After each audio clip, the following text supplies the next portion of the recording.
What's up, man? Hey, what's going on?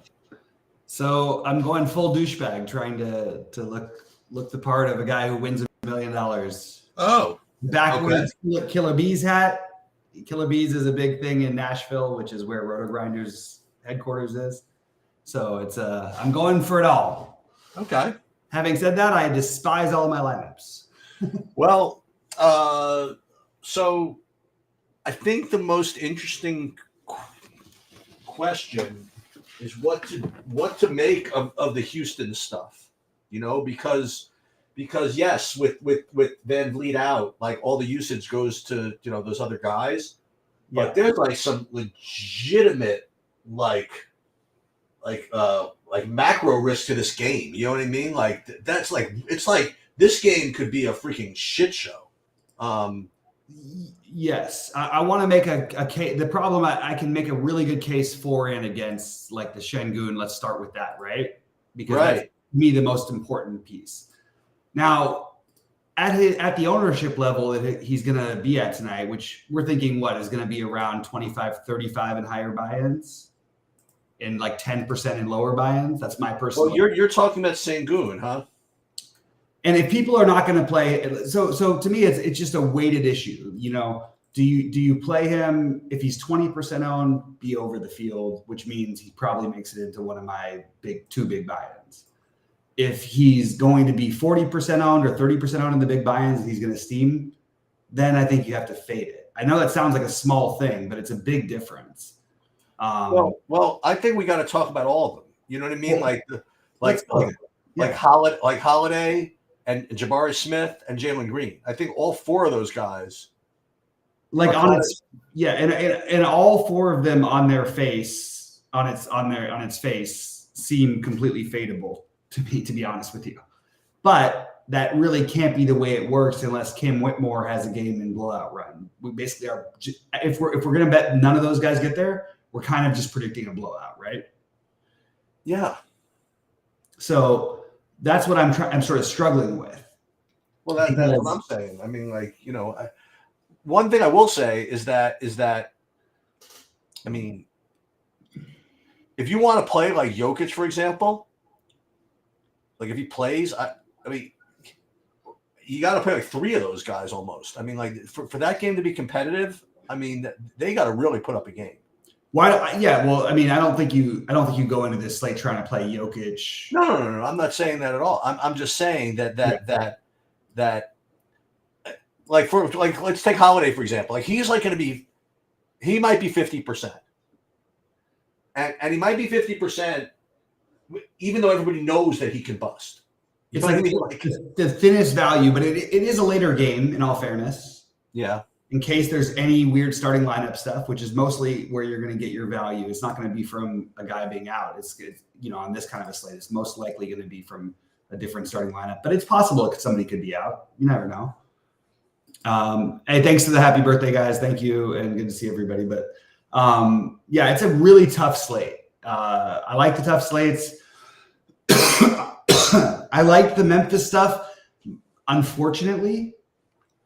And the Houston thing I'm struggling with because it feels like just a spot you automatically check for but like they have a different mindset this year. Jalen Green on a back-to-back, you don't love a jump shooter at 6,800 who barely ever gets. It's sort of like Jordan Poole as a play in general, but he's actually been more efficient and he's been more part of the team. Maybe they just let him go nuts tonight. Maybe he's the simplest answer, and he's going to be popular too. But the thing is, the one I feel safest with is Jabari Smith. If Tari Eason plays, which I think he will, I think Tari Eason is reasonably expected to get 16 to 20 minutes. I think that's what you should expect him. I don't think people should be projecting him over 20 minutes until he plays 20 minutes. And he's projected right about 20. He's a good point per minute guy. You do have I always get them mixed up. Deshaun Tate. But you do have Dylan Brooks in there. But if somehow Tari Eason's out, then that makes all the other value that, later in the day a little bit better. You know what I mean?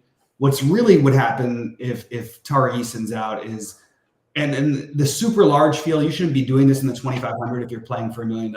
You shouldn't be doing this probably unless you're playing max entries. But Cam Whitmore is probably like the most interesting play on the slate if you're going to predict a blowout, or if Tari Eason is somehow out, because he's a rookie. Literally, without his attitude, probably would have been a top 10 guy, maybe. Hasn't played more than 12 minutes in a game, but when you start eliminating all these pieces, there aren't that many other guys to fill it in. And like, what are we going to bet on Jeff Green on a back-to-back? Are we going to bet on Şengün playing 1 million minutes on a back-to-back? Maybe. He played 42 minutes last time he played against Jokic. It is a personal thing for him, if that makes a difference to anybody. If he really, and if Şengün ends up 10% owned, I don't think I have a choice but to plug him into one of my 2 big buy-ins. I don't care what my logical brain says. It's just wrong. If you're going to project a guy to be the third right now, Saberson has him as the second highest point per dollar player on the slate. Okay, now these are no. But if that guy is going to be 10% owned, you should be playing that guy just in general. I don't. To go back to your original thesis, I don't see a world where those guys or any of them are less than 20%. I kind of agree with you. But 20 even, I can deal with. It's a tough position. I mean, is it though? Like, I mean, because it's a tough position with a 14-point spread or whatever the hell it is. You know, it's weirdly only a 9.5 point spread. Okay, and maybe that means Jokic is sitting. And even when I bet on Houston before, they didn't win that game, but they were competitive in those games. You know, on those back-to-backs. And Şengün played, and he believed this whole Jokic 2.0 joke that's going around. He and Jokic beat the hell out of each other last time they played each other. What does this mean? What does that mean, Jokic 2.0 thing? That's a joke about Şengün, that he's Jokic 2.0. Oh. Because he's much bigger and stronger and a little more like quick, obviously. But Jokic is just, you know. Jokic. Yeah, he's just the best. So it's kind of disrespectful, but they both seem to take it a little bit personally, to be honest with you. Well, what do you think? Let's go back to Memphis for a second. Does it? I mean, it bothers me to play Santi Aldama at 30% ownership. Yeah, it bothers me to play any of those guys, honestly, at 30% ownership. And the problem, I totally understand your thinking. The only thing I could poke back with is that like we have to play some people. Yeah. And these guys, without a doubt, somebody's going to get there for Memphis tonight, like at home. If they get blown out at home here in a game where they're favored, which is shocking in itself, then fine. If they blow somebody out, that would shock me too. Well, okay. So Desmond Bane, let's take him for example. In a competitive game, what's he really getting? I mean, 55 or 60, possibly. Possibly. I mean, perfect matchup. He just put up 60 against them the other day, I think. Yeah. I'm not saying he has to get it. You're right. Like I hear your thinking, but like we have to. This goes back to our true DFS call last night. Sorry, was it Utah? It wasn't the other day, but it was. Yeah, he put 62 up last time they played. It was like, okay, well, these are all the things we shouldn't be doing, and Aaron Holiday and all these things. But what should we be doing then? Well, I'll tell you who I like. I like the Clippers guys a little bit. I like Kawhi Leonard and James Harden. I like the idea of maybe running it back a little thin and hoping for a weird piece of late news, because I still don't understand why the Clippers are favored in this game, even without Murray, and that Keegan Murray he didn't play last night either. I don't understand this, man. It feels shaky to me, and I understand it's a back-to-back, and it's an emotional game they played, but maybe it's just overrating the Clippers. But which is your favorite of them, Harden or Kawhi? Or I think that Kawhi is my favorite because of the price. Yeah, I think Paul George, if I just took a raw numbers, that like I actually think it's a decent spot for Paul George to have a good game. But I think Kawhi then Harden are my two favorites. I actually think the sneakiest play on the slate is Zubac. He's been balling out lately. When they actually play him, he puts up numbers, and this is a perfect matchup to do that. Well, let's go back to the kind of the pure non-injury related game. How about the Orlando Washington game? Like right from the beginning, because You have Washington, who doesn't play a lot of defense. You have Orlando, who's got some good players. You're missing Markel Fultz, right? So you can make cases for all these Orlando guys. I've heard cases made for Moritz Wagner instead of Goga at lower ownership. That's both Wagners I think are in play. Yeah. I don't think I don't know who I would play from. You don't even have to play anybody from the Washington side, but I mean Kuzma always live for a big game. Listen, Orlando's pretty good defensively, obviously, so it's not usual. But I mean these are guys you could play that at the beginning of the day probably were going to be a lot more chalky than they are now. Yeah, it's just a matter of, will we see something different? Will we see a different starting? I mean, we have McCollum who's supposed to play tonight. Obviously, that's not going to be a big piece of things. But what if somebody different starts for Utah? Like what if all of a sudden Colin Sexton or THT is starting? You know what I mean? Well, let me throw another thing out there. So they've been starting. Okay, so they've been trying to get Walker Kessler back from injury. They tried something where they played. They started Yurt 7 or something like that, and then Kessler still came in, get 26, 28 minutes or whatever it is. And I don't know exactly what they're going to do tonight, but I love the Kessler play, by the way. Yeah, I was going to say that if Kessler starts somehow, that's kind of an indication that he could be up for some 30+ minutes tonight. And even if he doesn't start. It's not like he can't get 40 off the bench. He's done it a million times. He literally, I could show you the game log last year when he didn't start and he had 40 fantasy points off the bench. He does it. Yeah. So I like that play, man. I like that thinking a lot. But that's the thing. Like you can make a case for so many of these centers. Like you can make a case for Jalen Duran, obviously. I do have Jalen Duran in all fairness. Yeah. I also, and as Nick's asking right now, I have Embiid in one of my big buys. Do you really? I also have Nicholas Batum in one of my big buys. Oh, I can't do that. I'm just going to explain a little bit of my Batum thing. I mean, yes, he's been hot from 3 and all, whatever. He's getting real minutes in both games that don't matter, and they feel like they love him. He's just like an integral piece. If you think this game state is going to be competitive, which by all logic it should be, he might play 32 minutes and he's 4,200. You don't have that much value. It's also an 8 p.m. Eastern game, so you don't have to lock in right away. And you have a team that's sloppy in New Orleans a little bit, so it increases the steal block upside. 4,200 is a very reasonable price to take a shot on a guy who, Sheets. There's a chance Batum could have been 35% owned. Oh my God, he's already still 17% owned. Jesus. Yeah, it's a tough slate, man. Even my weird cases. I guess you know what the answer is? Maybe play Robert Covington. Maybe that's the answer. Well, let me ask you. I mean, these are obvious things that we should be watching for. But any news yet on making sure that LeBron plays, or make sure that Durant plays? Not Durant. Kevin Durant plays. Yeah, those are two guys that obviously will shape the slate. Not to mention Jokic, for that matter. What's weird is that Kevin Durant might be more. It's a little more shaky. You know what I mean? It's Devin Booker, sure, but after that, I don't really know that you have an obvious play after Kevin Durant. I think that everyone will go to Nurkic, and I think that Nurkic is a better play at 10%, sub 10% than he is at 25%, just period. And if LeBron, for some reason, is out, which it is the front end of a back-to-back, so it is possible. And it's Oklahoma City tomorrow. I mean, it is Oklahoma City tomorrow, and it's a lot of running. If I were the Lakers, I would just try and take a game you should win.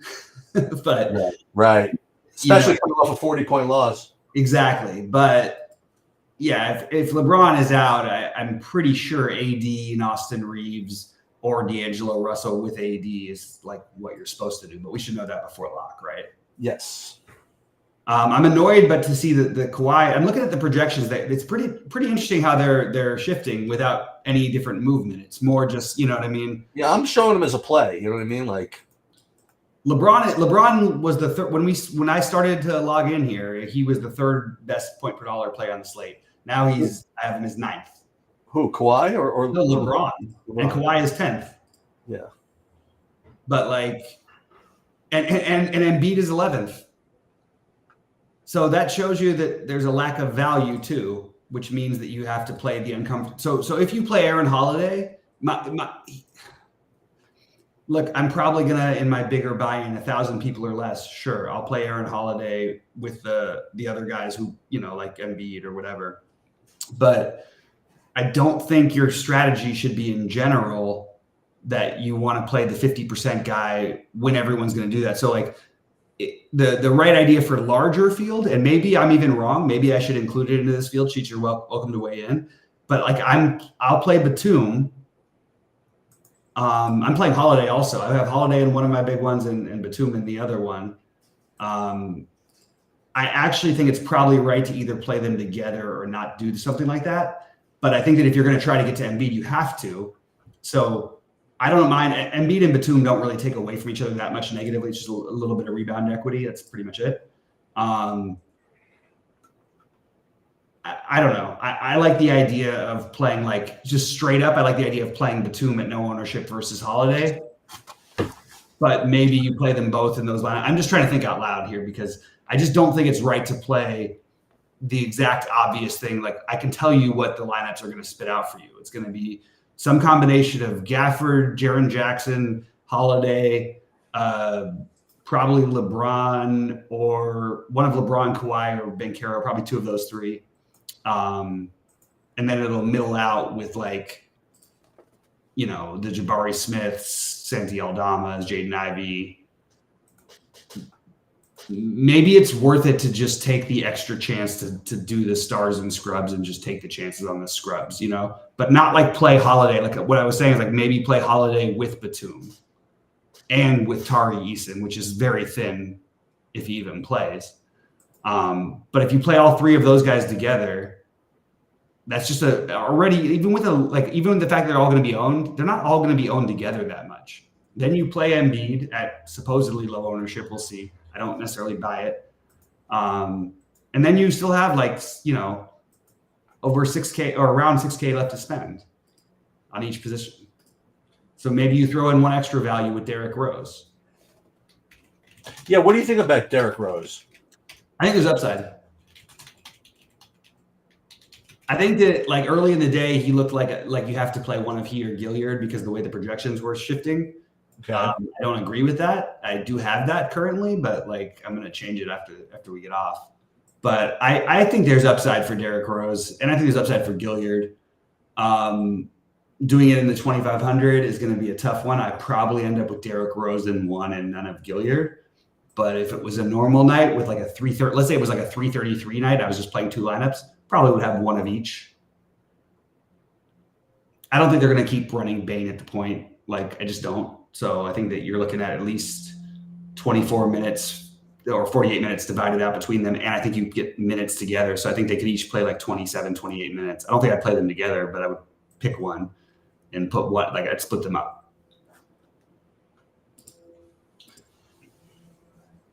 Playing any Biyombo? I think that's the one I didn't get to initially, but I probably am going to. Yeah. But I think like Walker, like come on, man. Like Biyombo gets to 30 tonight, great. 5,200, 30. There's like a weird chance that Walker Kessler puts up like 50. You know what I mean? It's possible. What's Kessler's price? 59. He's higher. But isn't that worth like gambling on? I think so. I think so too. I think that median projection's a joke. I think the idea of playing Kessler and Gafford together is interesting. That's interesting. Because then you just lock up the position with 59, 50, 58, 50, average. And you have two guys who can both put up 40. I worry a little bit for Washington to stay close here. I actually bet Orlando minus, I think it was -9. What am I doing with Aaron Holiday? If you're scripting, I would say be below the field. unless you're going to be above the field on one guy that's like really going to be low owned as a bit, like maybe Embiid. If you were going to be like 40% Embiid, then you could play him a lot. But if you don't really love any of those big guys enough to do that, I would probably be below the field. And saying that, I'm going to have him probably.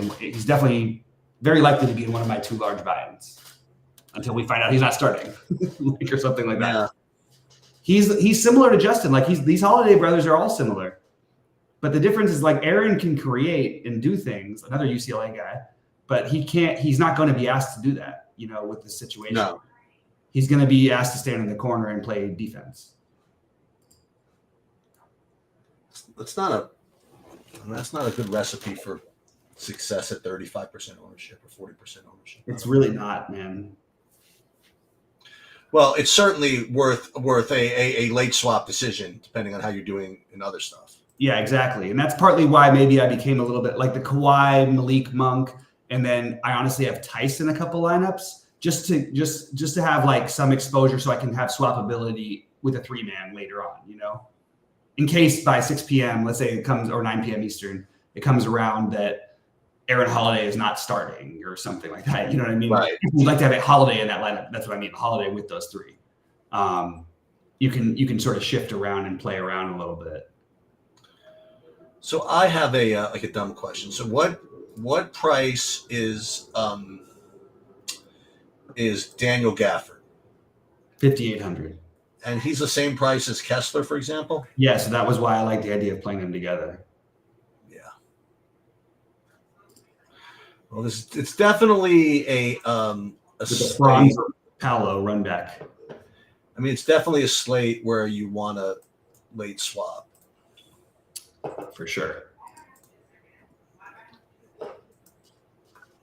And look, we really need the LeBron news. I actually thought for like at the beginning of the day, I was like, oh, he's definitely going to play. Like, come on, it's ridiculous. But now I'm actually. You're not so sure, huh? No, I'm really not so sure. But I'm happy that it's a later. I'm sorry, I'm both happy and unhappy because I would on a site like this, taking a chance would be worth everything, and that would be the best chance to take. Play Anthony Davis and Austin Reeves, who are both fine anyway. They can get there even if LeBron plays. Maybe even throw in another guy because. Well, I have the lowest stress, like big buy-in lineup right now. Really? Because I don't have to, because it's almost certainly not going to be the same by the end of the night. You know what I mean? Like, yeah. Like I don't right now. I don't have anybody. I don't have anybody in the first 3 games right now. So that's pretty awesome. Yeah, that's what I have right now. I've got Jaden Ivey. I got no problem with that. Yeah, and I've got Franz Wagner and Banchero split up. Totally. I mean, like all those are good plays, Yeah, I'm just giving away my guys. Like that's what I'm doing. I still think Banchero and Wagner are a little bit. They're just very reasonable for. Yeah. I don't feel like worried about them, except for I do worry a little bit about a blowout. And I think that this should be like. I think this should be the Magic minus like 14, and I think it's minus 10 now. It was minus 9.5 earlier when I bet it. What, you to do anything with Jonathan Isaac? He's probably going to put up like 25 fantasy points in like 14 minutes. I don't know, man. I just can't do that on the first game. Honestly, if they were playing the Lakers, he'd be like in both of my big buy-ins right now. If they were playing in LA, you know? Right. Because there's so much you can just, okay, I'll shift over. Then I'll play the Aaron Holiday. I'm doing well. But I can't do it on the first game of the night. I don't think. He's out. Is Isaac out officially? Was that right? Who's hearing out? Tell us who's out, guys. You guys are doing a great job. We appreciate it, but just let us know which one we're saying. Isaac is out now. Okay. I didn't have that. For some reason, that Isaac news, I guess it came on. Now he evaded me somehow. It evaded me as well. So what does that mean? It's just better. It's just a little bit better for everybody. I mean, it's still Paolo. Back out. I had him in 3 lineups, so okay, that's good. It's good for Goga and Mo Wagner. I think one of those two now becomes like a very strong play. I don't know which one. My guess would be Mo Wagner based on this game. I also think Batatse could go nuts. And I think it's a little bit good for Washington to maybe keep it a little bit closer. A little tiny little boost. Thanks, guys. I appreciate that. You guys got it. I appreciate that one. Even though it's not like direct. So Anthony Black is starting? Yeah, but he's been – I mean, we've seen this so many times. It's just like what does it really mean? The minutes don't – he doesn't necessarily play any minutes. He hasn't hit – he had 22 fantasy points in one game this season. He started like 7-8 games at least. Right. It's Cole Anthony's, off the bench, but like, and no one wants to play him at this price, but like, Sheets, you've watched this guy play before, and this is the matchup where would it be surprising at all if he put up 50? No. Right. He's like kind of the genius. If you're going to play chalk, play Cole Anthony in a lineup. Yeah. I don't think anyone's can do it. Like, I know there might be some projection on it, but it's a tough pull at 6,700. Probably going to be like more owned in low buy-ins and definitely hit. You know what I mean? And he won't be in my. I wonder if Goga and Wagner really just get a lot more ownership because of that Isaac being out. I actually think they should, though. So I guess it's a good question, because if they don't, then we pivot. You know what I mean? Like that. I already have a little bit of Mo, but I'd be very happy to. I'm just curious what's going to do with the projections. I'm going to go in 4 minutes, by the way. I'm just giving a heads up. Oh, Mo Wagner, look at that. Shot up the list already. He did, right? Yep. And I think it makes sense, too. You have literally the perfect player to play against Washington. And he gets the blowout run, too, you'd think, unless they decide to let Batatse stay out there for some reason. Both he and Batatse are pretty good plays. It's the truth. You could do like a Mo Wagner, Walker Kessler, and Gafford type of thing, because you have Wagner with the power forward eligibility. I kind of like that, actually. And what Terry Eason? I like him if he plays, obviously. Yeah, and the good thing is if he plays, like, you know what you're getting. It's going to be somewhere between 18 and 22 minutes. That's it. Right. We can't expect any more. LeBron's in. And Aiden's in.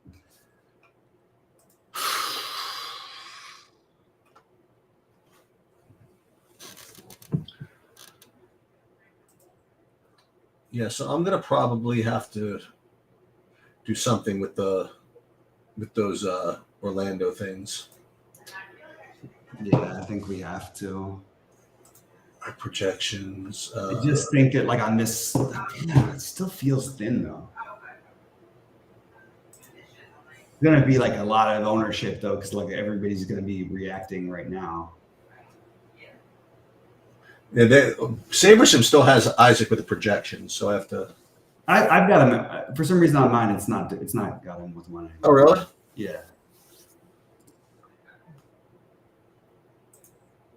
And it's got Wagner projected like 5.2. Like, honestly, these days, guys. Oh, there it is. Yeah. I just saw it. 5X is good enough. Thanks, Nick. Appreciate the kind words. I'm gonna get out of here as well, Sheets, and we can finish up our stuff. Good luck, and then hopefully, if things are going well, I'll see you at 11. If not, I'll see you. I'll be there at 11 anyway. All right, sounds good, bud. I'll see you soon.